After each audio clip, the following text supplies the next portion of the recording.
ಆ, ಎಲ್ಲರಿಗೂ ವಿಡಿಯೋನ ಪೂರ್ತಿಯಾಗಿ ನೋಡಿ. ಆ, ಇವಾಗೆಲ್ಲ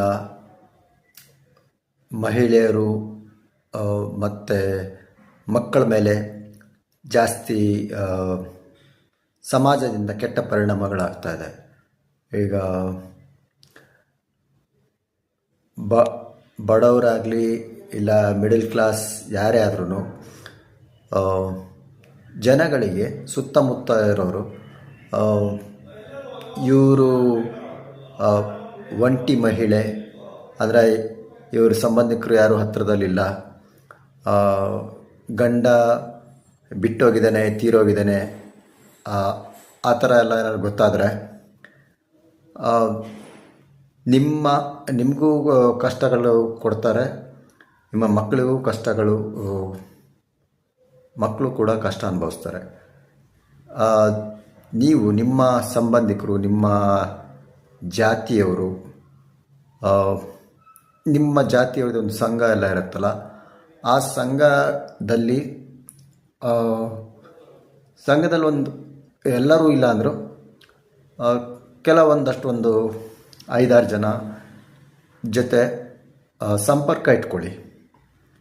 ನಿಮಗೇನಾದರೂ ಕಷ್ಟ ಆದರೆ ನಿಮ್ಮ ಸಂಬಂಧಿಕರು, ನಿಮ್ಮ ಜಾತಿಯವರೇ ನಿಮ್ಮ ಕಷ್ಟಕ್ಕೆ ಸಹಾಯ ಮಾಡಬೇಕು ಅಂತ ಏನಿಲ್ಲ. ಯಾರಾದರೂ ನಿಮಗೆ ಹತ್ತಿರದವರು, ನೀವು ಯಾರನ್ನ ನಂಬಬಹುದು,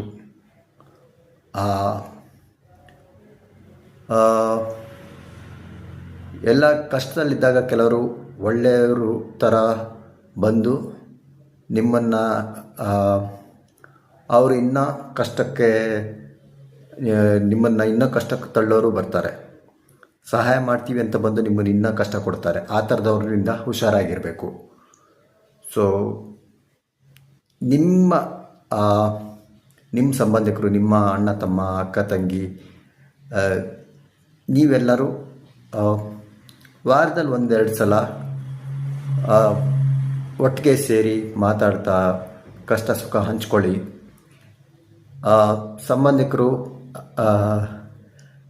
ಹಣ ಸಹಾಯನೇ ಮಾಡಬೇಕು ಅಂತಿಲ್ಲ,